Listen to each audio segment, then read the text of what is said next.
Rone's hard for a magic system, so let's talk about it. Alright, manga, so let's talk about how to determine an upper limit of a magic system. And we're going to use my series as an example. So furries, keep your nuts out of your butts because we're going to talk about Yang.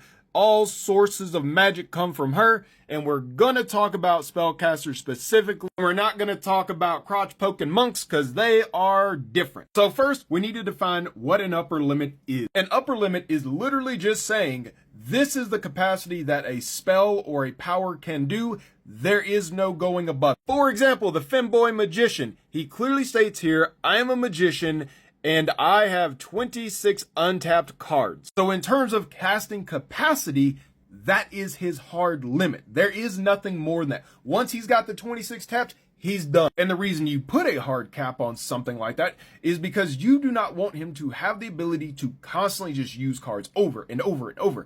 Because now I have given the readers a hard limit. This is how many cards he has, and as time goes on, you'll learn about more cards that he has, so you as the reader can now strategize what cards he might use in combat, and whether or not he is using his cards and abilities effectively, because you know he only has so many cards, and you know he only has so many of each within his deck. And as always, when you are creating a spell or power, you always want to ask, what is the function of this and what is going to be my limit? And these limits apply to both soft and hard magic systems, because even if you're working with a soft system, you as the writer need to know what these abilities can do so you can establish them so it doesn't feel like a butt pull when all of a sudden your character is getting like a super big power up and doing 6 times more damage than he's been doing. And for hard magic systems, you want to make it crystal clear what they can do. For example, the flashbang card. It tells you what is the range,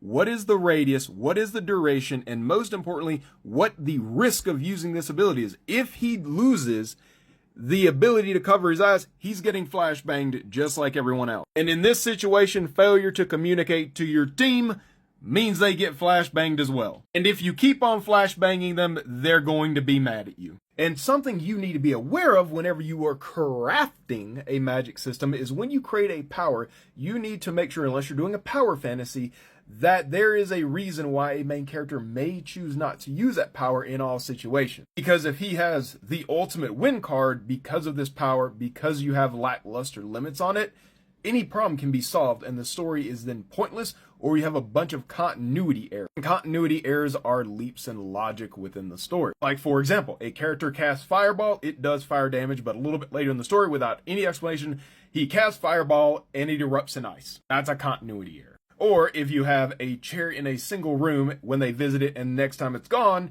because you forgot to do it, that's a continuity error as well. But let me know what you guys think by grabbing a copy of The Devil's Deal, Night of Slaughter. I'm trying to sell 1,000 before Christmas.